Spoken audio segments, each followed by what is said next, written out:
गतिविधि जो ज़रूरी है वो सारी की गई हैं।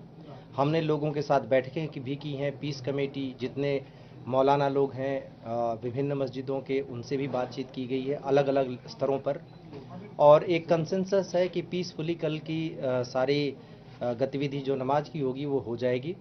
सभी अपने अपने मस्जिदों में नमाज पढ़ेंगे और उसके बावजूद हमने पूरी चौकसी बरती हुई है।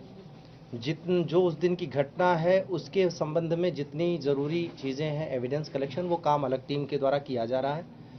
हमारे यहाँ संभल में जितनी ज़रूरी फोर्सेस हैं वो यहाँ पे डिप्लॉयड हैं, सभी संवेदनशील जगहों पर फोर्सेस डिप्लॉयड हैं और जो ज़रूरी कदम है वो उठाए जा रहे हैं।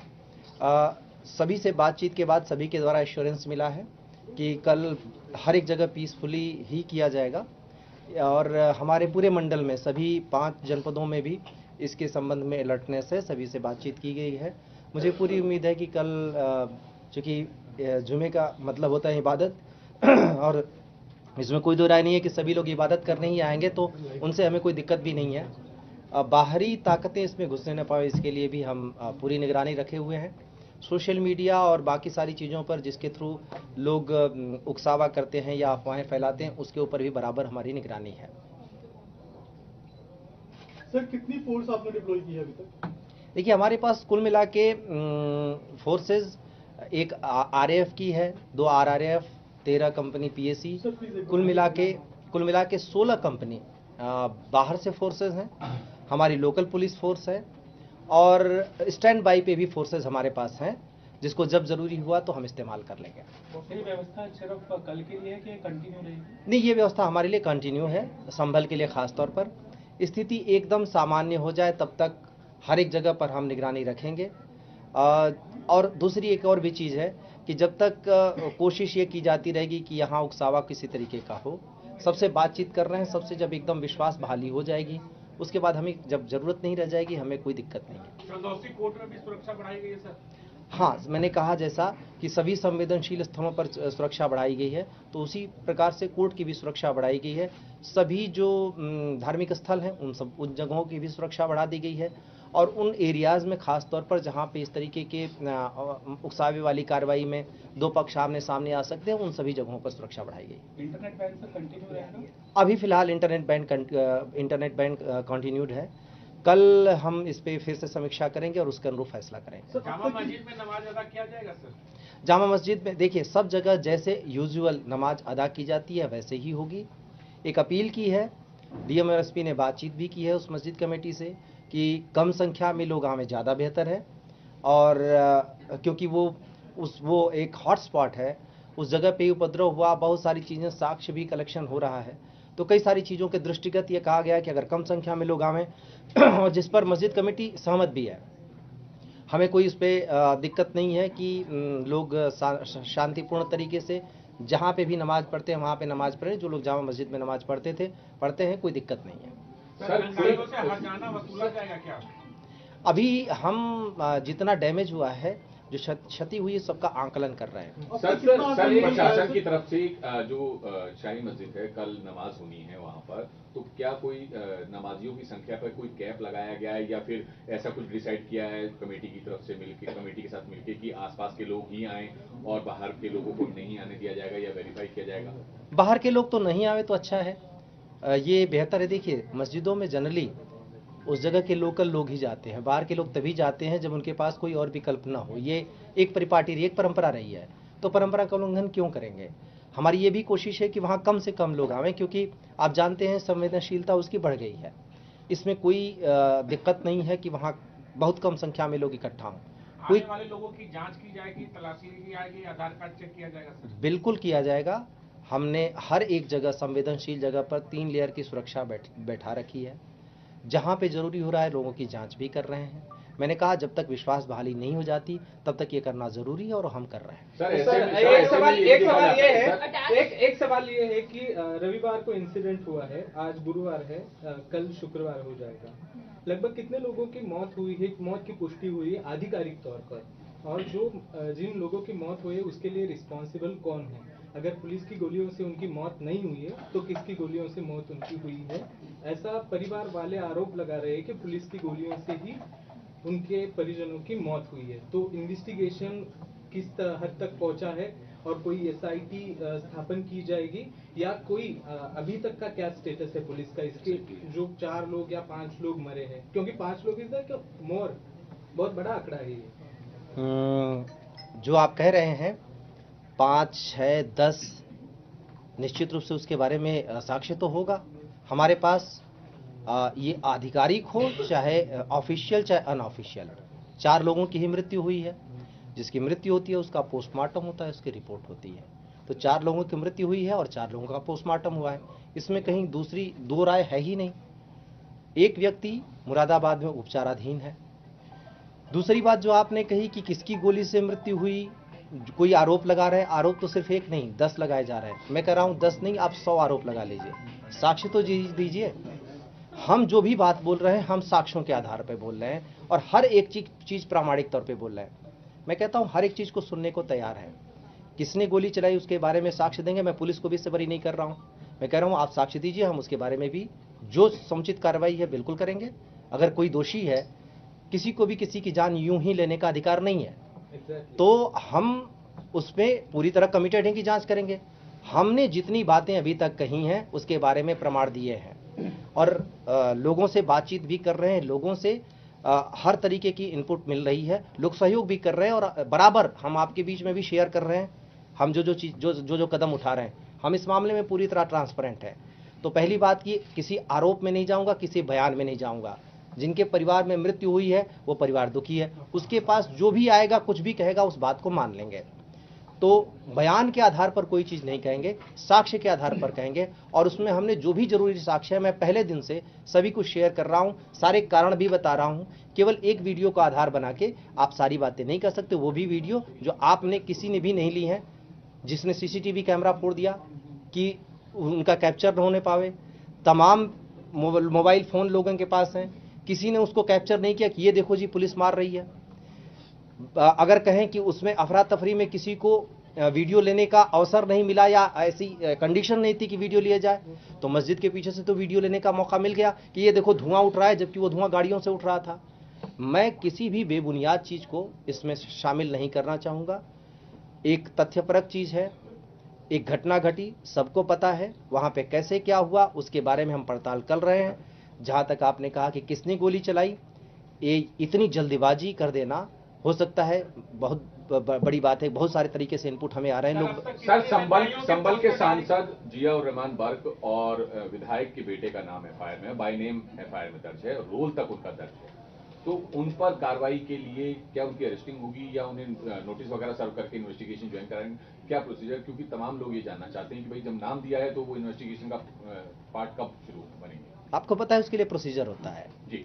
एक लोकसभा के सिटिंग एमपी है तो उनके लिए पूरा प्रोसीजर है, उस प्रोसीजर को हम अडॉप्ट कर रहे हैं। दूसरी बात ये भी है कि सिर्फ एफआईआर की बात नहीं है, फर्दर एविडेंस कलेक्शन की है।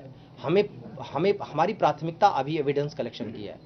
गिरफ्तारी हम तभी कर रहे हैं जब वो जरूरी हो जा रही है, कोई जल्दबाजी इसमें नहीं है। मैंने इसीलिए कहा कि हम साक्ष्य पर ज्यादा जोर दे रहे हैं ताकि जिन लोगों ने इस घटना को कारित किया है और जिन लोगों का भी रोल है, हमें ये पूरी बातें कोर्ट तक ले जानी होगी। कहीं पे भी हम कमी नहीं छोड़ेंगे कि हम पूरी इस तरीके से पैरवी करें कि उनको कड़ी से कड़ी सजा मिले ताकि आगे से कोई इस तरीके की जरूरत न करे। सर वहां पे हमने देखा कितनी बड़ी सुहेल का क्या रोल है सर अब तक सामने आया? उनका रोल बताया जा चुका है, उस एफआईआर का आधार भी बताया जा चुका है। 2 बार उन्होंने इंटरवीन किया, उनकी वीडियो भी कैप्चर की गई है। कई सारे तरीके के अन्य साक्ष्य भी आए हैं, अभी बातचीत चल रही है, अभी पूछताछ चल रही है। कुछ चीजें ऐसी हैं जो आपको अभी बता दूंगा तो इन्वेस्टिगेशन प्रभावित हो सकता है, इसलिए मैं पूरी नहीं बता रहा हूं। लेकिन जिन आधार पर एफआईआर हुई वो हमने बता दी।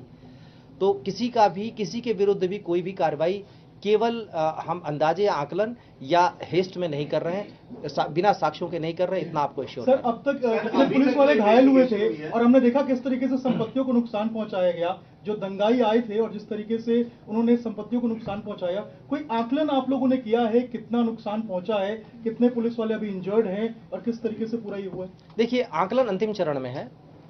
हम अब सारी चीजों को इकट्ठा कर रहे हैं। आपको पता ही है एक साथ बहुत सारी चीजें करनी पड़ रही है, तो आकलन भी हो रहा है और वो अपने अंतिम चरण में बहुत जल्दी हम उसके भी डिक्लेयर कर देंगे, उसका भी प्रोसीजर लेंगे। अभी तक पोस्टर जारी किए गए हैं पहचान करके, क्या उनके पोस्टर इस बार, जैसे हमने पहले देखा है यूपी में कि पोस्टर लगाए जाते हैं, तो क्या इस बार उनके पोस्टर शहर में चौराहों पे लगाए जाएंगे? आपको पता है इसके बारे में प्रोसीजर है, विभिन्न माननीय अदालतों के निर्देश हैं, उसके अनुपालन में ही जो भी किया जाएगा। हम कानूनी दायरे से बाहर एक भी चीज नहीं करेंगे। सर अब तक जितने 4 लोगों की पुष्टि की गई है सर, उनमें कितने परिजनों की ओर से सर एफआईआर कराई गई है और क्या नामजद कराई गई है या अज्ञात में कराई गई है सर? 4 लोगों की मृत्यु हुई है, 4 लोगों के परिजनों के द्वारा एफआईआर दर्ज कराई गई है। हाँ, संभल में एक व्यक्ति उपचाराधीन है, उनके परिजन की तरफ से मुरादाबाद में 0 एफआईआर कराई गई है। और चूंकि उपचाराधीन है तो जाहिर सी बात है अभी हत्या के प्रयास में ही किया गया है। सर अभी तक तो नामजद अज्ञात में सभी एफआईआर अज्ञात में है। सर अभी तक जांच में क्या कुछ निकल के सामने आया है? अभिषेक एक सर साजिश की बात है तो क्या? एक सेकंड सर, अभी तक जो इन्वेस्टिगेशन हुई है उसमें कहीं ना कहीं ये लग रहा है कि ये जो दंगा था ये पहले से प्री प्लान था, और अगर प्री प्लान था तो ये कितना बड़ा इंटेलिजेंस फेलियर है लोकल पुलिस का, और क्या पुलिस के अधिकारियों के खिलाफ भी एक्शन लेने का कोई प्लान है आपका? देखिए, जब आप प्लान दंगा है तो इसका इन्वेस्टिगेशन हुआ है। देखिए, ये भी एक थ्योरी है जो चलाई जा रही है कि इंटेलिजेंस फेल्योर, प्रशासनिक फेल्योर। मैं इस पे बहुत स्पष्ट कर दूं आपको, मैंने पहले भी बताया था कि हमें इनपुट था, उसके अनुरूप हमने व्यवस्था की थी। हमारे पास जितनी अवेलेबल फोर्सेस थी वो हमने लगा दी थी। आपने देखा हमने ड्रोन कैमरा लगाया था, अगर इंटेलिजेंस नहीं रहा होता तो हमने ये सारी व्यवस्थाएं क्यों की होती। छतों पे पुलिस लगाई थी और बाकी सारी जगहों पर 5 कंपनी पीएससी थी और अपनी जो लोकल फोर्सेस थी वो तो थी ही थी। जब आप सवाल कर रहे हैं तो ऐसा लग रहा है कि जैसे मेले में भगदड़ हो गई कि प्रशासनिक व्यवस्था फेल हो गई, या फिर कहीं बम फट गया कि प्रशासनिक व्यवस्था फेल हो गई। लोग पत्थर लेके हमला करने आए, उसके लिए जो जरूरी माकूल जवाब था हमने दिया। फेलियर कहाँ आया? अभी भी हम आगे कर रहे हैं। ऐसी स्थिति में आप क्या प्रशासन से चाहते हैं? हमने जितना डिटरेंट था उतना करने के बाद जो अनुमन्य साधन है उससे रोका, बहुत जल्दी इस पे कंट्रोल पा लिया। आप मुझे समझ में नहीं आता है कि ये इंटेलिजेंस फेलियर और प्रशासनिक फेलियर की बात चलाई कैसे जा रही है। सर, अगर बस एक जगह था तो उनको इकट्ठा क्यों होने दिया? जब आपको पता था कि लोग पत्थर लेके आने वाले, आप ही कह रहे इंटेलिजेंस था, तो इतने लोगों को इकट्ठा कैसे होने दिया? देखिए, मामले में संवेदनशीलता रहेगी, इतना तो पता था किस तरीके से चीजों की। जब इंटेलिजेंस आता है तो इतना एक्यूरेट नहीं आता कि यही करेंगे। हम एक एप्रीहेंशन करते हैं कि क्या क्या चीजें हो सकती हैं। हमने एक सर्वे किया था, आप देखेंगे ईंट चला रहे हैं, पत्थर इकट्ठा कर रहे हैं की बात तो बाद में आई।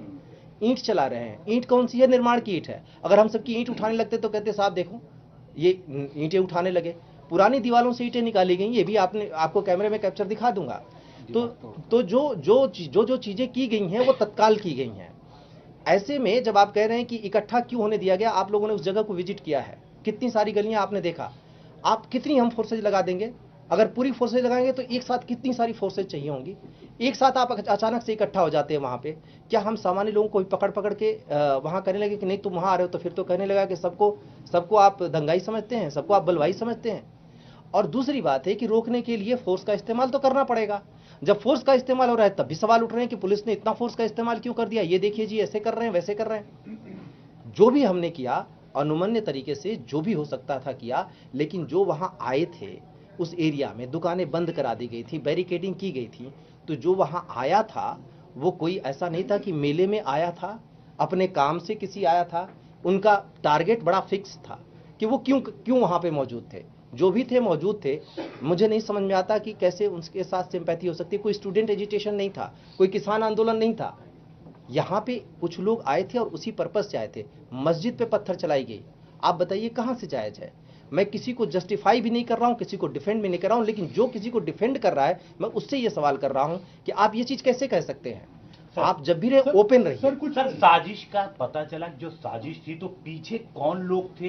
क्या रातों रात कोई व्हाट्सएप ग्रुप बना या किस तरीके से इस साजिश को अंजाम दिया गया, और क्या पुलिस किसी साजिशकर्ता तक पहुंच पाई है, उसके चेहरे को पहचान पाई है? सर ऑडियो क्लिप और भी क्या आया है, उस ऑडियो फंडिंग हुई? लोग बाहर से लगातार कुछ कहीं से बात कोई कर रहे हैं, फंडिंग हम वंडिंग लाने हुई की हो? बात कर रहे हैं सर। देखिए यही एक चीज हुई हो? है जो ऑडियो क्लिप आया उसी से अपने आप समझ सकते हैं कि हम कितनी ग्रेजुअली उस चीज को जीरो इन कर रहे हैं कि हमने उस चीज को निकाल रहे हैं, आगे बढ़ रहे हैं।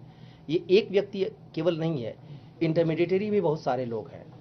हम एक एक करके उन सारे तथ्यों तक पहुंच रहे हैं कि ये कैसे साजिश की गई। इसके साथ ही सोशल मीडिया के थ्रू ये चीज़ें की गई। सोशल मीडिया का निश्चित रूप से इन्वॉल्वमेंट रहा है, अन्यथा एक घटना के घटित होते ही सोशल मीडिया पे एक सुनियोजित तरीके से एक ही तरीके की थ्योरी नहीं चलने लगती। हम सब पे बराबर नज़र रखे हुए हैं और सबका इन्वेस्टिगेशन कर रहे हैं। कुछ चीज़ें हम आपको एकदम क्लियर इसलिए नहीं बता रहे हैं कि बेहतर होगा कि हम साक्ष्य संकलन प्रॉपरली कर लें, उसके बाद किसी का नाम लें और खोलेंगे तो आपको बताएंगे। चलो इस मामले में एकदम transparent. From day one, the war of words are continuing. Some people are trying to send an impression that it was Jai Shri Ram slogan that provoked the other party to build stone. I just want a clarity from your side. Has something like that happened or not? देखिए, जो video है वो आप लोगों ने भी देखा होगा, वो जामा मस्जिद एरिया का नहीं है। जब सर्वे करके टीम निकल रही थी, आप सोचिए अगर एक सोशल मीडिया पर जय श्री राम के स्लोगन लगाते हुए, नारा लगाते हुए कोई देख लेता है और उसको कहा जाता है कि भड़क रहा है, तो क्या मुस्लिम बहुल एरिया में नारा लगा पाएंगे? ऐसी स्थिति में इसका मतलब कि वो बाहर आए, बाहर आके उनके साथ कुछ लोग जुड़ गए, आउट ऑफ एक्साइटमेंट उन्होंने नारा लगाया और उनको भी रोका गया। सवाल ये है कि क्या नारा लगा देने पे हम उनको पीटने लगते? इंसाइटमेंट इसको मानेंगे तो फिर मस्जिद के आगे भी तो नारे लगे, धार्मिक नारे लगे, तो क्या हम उनको पीटने लगे? सवाल ये है कि हम डिटरेंट किस तरीके का कर रहे हैं। प्रशासन संयम से काम ले रहा है। उस चीज को जो बाहर हुई उसको उस घटना से जबरदस्ती जोड़ना बिल्कुल उचित नहीं है, क्योंकि टीम जब निकल चुकी थी तब, और ये जो टोटल घटना हो रही थी उसके पहले से हो रही थी।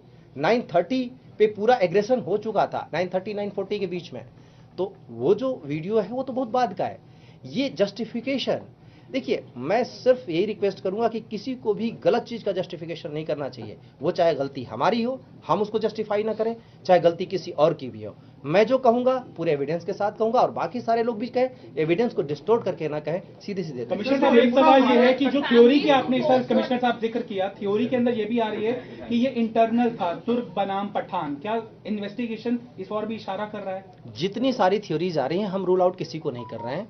जितने सारे तरीके की चीजें आ रही हैं उन सब पे हम जांच कर रहे हैं। जब जांच पूरी होगी तो ये सारी चीजें निकल के आएंगी। बाहर से भी लोग आए, पोस्टमार्टम हुई है, सर ऐसी भी कोई खबर हुई है 4 लोगों के ऑफिशियल डेट की पोस्टमार्टम में। क्या पोस्टमार्टम का स्टेटस है? फैमिलीज के साथ पोस्टमार्टम रिपोर्ट शेयर किया और कब तक शेयर होगा? उसका एक प्रोसीजर है। पोस्टमार्टम रिपोर्ट कोर्ट प्रॉपर्टी होती है, उसकी 3 कॉपीज बनती हैं और बाकी परिवारजनों को एक प्रोसीजर से उसको शेयर किया जाता है। वो सारी चीजें की जाएंगी, हम हाइड कुछ भी नहीं करने जा रहे हैं। सर, नाबालिग बच्चे काफी सारे थे, क्या है कि चिंता का विषय 10 साल 12 साल 14 साल के कई बच्चे बड़ी संख्या में, क्योंकि चिंता विषय भविष्य भी खराब हो रहा है बच्चों का। मुरादाबाद मंडल के कमिश्नर के तौर पर सबसे बड़ी चिंता का विषय मेरे लिए यही है। जिन बच्चों को पढ़ना चाहिए, मेरे सामने एक 14 साल का बच्चा है, मैंने उससे पहला सवाल ये किया कि क्या पढ़ते हो? 14 साल में एक आंकलन से कह रहा हूँ कि 14 साल का रहा होगा। उसने कहा नहीं। ये मेरे लिए चिंता का विषय है। इन बच्चों को जिनको पढ़ने की तरफ मोड़ना चाहिए, उन यूथ को जिनको काम की तरफ लगना चाहिए, उनका स्किल, और निश्चित रूप से इस कम्युनिटी की एक अच्छी खासियत है, स्किल में बहुत अच्छे होते हैं। हम उनको एक मौका दें तो बहुत अच्छा आगे बढ़ सकते हैं, बजाय इसके कि हम उनको उस तरफ मोड़ें। कैसे वो इन सब चीज़ों में इंगेज हो गए, इस बारे में हम पड़ताल कर रहे हैं। उन सारे बच्चों को जो इस हिंसा में शामिल थे, कहीं से न कहीं से उनको इसका पार्ट बनाया गया था। हमारी कोई मंशा नहीं है कि नहीं सीधे उनको उठा के जेल में ठूंस दो। हम प्रयास ये भी कर रहे हैं कि इन सारे बच्चों को जो पढ़ने की उम्र के हैं उनको काउंसलिंग करके पढ़ने की तरफ लगाया जाए। वो जिनको काम की तरफ लगाया जा सकता था, जैसी मेरी सारे लोगों से बातचीत हुई है, हम मूल अभियुक्तों को खोज रहे हैं, हम हाथों को नहीं खोज रहे हैं। और हाथों पे बहुत ज़्यादा नज़र नहीं है हमारी। हमें पता है कि ऐसे में पब्लिक को कई बार बरगलाकर, उकसाकर हिस्सा बना दिया जाता है और जो नुकसान होता है वो सामने वाले का होता है। इस पे हम सारा काम कर रहे हैं। इसके बाद भी कोशिश की जाएगी कि इनसे सारे लोगों को प्रॉपर सेटलमेंट के दायरे में लिया जाए। महिला पत्थरबाजों के बारे में बताएं, क्योंकि 3 महिला पत्थरबाज पकड़ी गई हैं और कितनी संख्या है, क्या इनको भी प्लान बी के तहत तैयार किया था पत्थरबाजी करने के लिए? और सर इसमें एक एड ऑन छोटा है कि अब तक ऑफिशियल कितनी अरेस्टिंग है, कितने डिटेंशन है, कितनी उसमें महिलाएं हैं और कितने एज ग्रुप, एक बार अगर बता पाएं। देखिए, कल तक 27 अरेस्ट थे। एक व्यक्ति का 151 में चालान भी किया गया था अतिरिक्त रूप से। आज 3 लोगों को पहले डिटेन किया गया था। उनसे पूछताछ के बाद उनसे जितनी सारी चीजें निकली और उनका इन्वॉल्वमेंट देखते उनको अरेस्ट कर लिया गया है। तो टोटल गिरफ्तारियां अब 30 हो गई हैं। महिला पत्थरबाज वाले के बारे में, महिला पत्थरबाज के बारे में मैं आपको बता रहा हूं। देखिए क्या है, उसमें से बहुत सारी महिलाओं को आप देखेंगे वो बहुत ज्यादा पढ़ी लिखी नहीं है। कई बार उनके दिमाग को पूरी तरह से डाइवर्ट कर दिया जाता है। कई बार आप देखेंगे, अनुभव रहा है, हमारे साथ के पुलिस अधिकारियों का अनुभव रहा है, जब ये एक जगह मैं खुद ही था, जब एक महिला पत्थर उठा के आई, कई बार कहते हैं कि देखिए इतने एज की महिला है, वो थोड़ी ज़्यादा एज की थी, तो हमारे डीआईजी साहब ने कहा कि अरे भाई मना करो, पत्थर न फेंकें, तब तक उसने धाड़ से पत्थर मार दिया। ये बड़ी ही शॉकिंग चीज़ हमारे लिए है। हम बुजुर्गों से ये उम्मीद करते हैं कि वो हमारी बात को समझेंगे जब हम इस तरीके के तो बच्चों को रोकेंगे। कई बार ऐसा होता है, और ये सारे लोग नहीं हैं, ये गिने चुने लोग हैं, ये खासतौर से कुछ लोगों को इसमें शामिल कर लिया जाता है। निश्चित रूप से उनकी शिक्षा का स्तर ऐसा होगा। मुझे लगता है कि हाँ, हमें इस पे भी काम करने की ज़रूरत है कम्युनिटी के साथ मिलकर, कि जो माइंड वॉश कर दिया जा रहा है इसको हम रोक सकें, और इस पे काम करेंगे। फिलहाल तो जो लोग इसमें शामिल रहे उनके खिलाफ कानूनी कार्रवाई करने के अलावा कोई विकल्प नहीं है, लेकिन हाँ, आगे से कोई शामिल न होने पावे इसके लिए उनको हम प्रॉपर काउंसलिंग उनकी करेंगे। कमिश्नर साहब, इस मामले के ऊपर राजनीति भी बहुत हो रही है। किन किन राजनेताओं ने प्रशासन से संपर्क किया है कि वो संभल आना चाहते हैं, और कब तक रोक रहेगी कि कोई नेता आके वापस से चीजों को इंस्टिगेट ना कर जाए? देखिए, आना तो बहुत सारे लोग चाहते हैं। जिलाधिकारी ने इस पे आदेश जारी किया हुआ है कि अभी किसी को यानी आने नहीं दिया जाएगा। पर मैं दूसरी बात कह रहा हूँ, मैं एक जिम्मेदार तरीके से मैं रिक्वेस्ट कर रहा हूँ सभी लोगों से, क्यों ही अभी आना है। जो परिवार हैं वो कहीं जा नहीं रहे, जिसको मिलना है वो मिल ले, हम रोकेंगे नहीं। एक बार स्थिति सामान्य तो हो जाए। वो जिम्मेदार लोग हैं, समाज के जिम्मेदार लोग हैं, वो इस बात को समझते हैं कि उनके आने से अगर स्थिति में कहीं से उकसावा हो जाए, कहीं पे कोई स्थिति बिगड़ जाए, ये किसी के लिए अच्छा नहीं होगा। हम रोक किसी वजह से नहीं रहे, हम कुछ छुपाना नहीं चाहते, हम सिर्फ इसी वजह से करें स्थिति एक बार सामान्य हो जाए, फिर उसके बाद हमें कोई आपत्ति नहीं है। पत्थरबाजों ने हरे रंग का लोशन लगाया था टीयर गैस से बचने के लिए, जांच में क्या सामने आया? उन सारी चीजों पर पड़ताल हम कर रहे हैं, जांच कर रहे हैं। एक तैयारी होती है तो तैयारी में सारी चीजें की जाती हैं। निश्चित रूप से सबको पता है कि हम क्या क्या उपाय करने वाले हैं, और उसके हिसाब से तैयार होकर आएंगे। जब कोई प्लानिंग हुई तो प्लानिंग करेंगे।